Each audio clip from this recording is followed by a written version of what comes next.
ہے کہ بنی اسرائیل میں فساد کی اصل وجہ یہ تھی کہ وہ نا اپنے انبیاء اور بڑے لوگوں پر جو نیک ہوتے تھے بڑا ناز کرتے تھے۔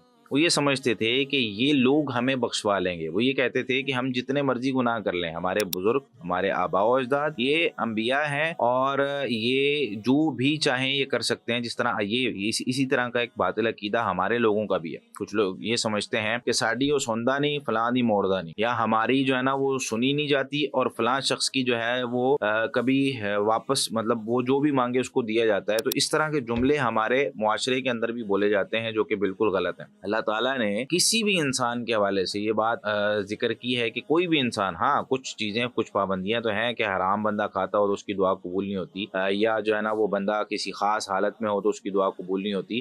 اس طریقے سے کہا گیا ہے کہ اگر کوئی شخص چوری کر رہا ہے یا زنا کر رہا ہے تو اس کا ایمان اس کے اوپر آ جاتا ہے، اس کے اندر نہیں ہوتا۔ کچھ اس طرح کی حالتیں تو موجود ہیں، لیکن اس کا یہ مطلب نہیں کہ اللہ تعالیٰ نے کہیں یہ کہا ہو کہ میں نے انسانوں کی دعائیں نہیں قبول کرنی۔ اللہ تعالیٰ نے ہر انسان کی دعا قبول کرنی ہے، اور یہ اللہ تعالیٰ نے قرآن کریم میں بھی ارشاد فرما دیا۔ ہمارے لوگ یہ سمجھتے ہیں کہ ہماری سننے والا وہ ڈائریکٹ وہ سنتا نہیں ہے ان بزرگوں کے ذریعے سے، اور کچھ لوگ اتنا اعتماد کر لیتے ہیں، وہ یہ سمجھتے ہیں کہ بس ہم ان کو راضی کر لیں کسی طریقے سے تو اللہ راضی ہو جاتا ہے، نعوذ باللہ۔ تو یہاں پر ان یہودیوں کے اس عقیدے کی نفی کی گئی ہے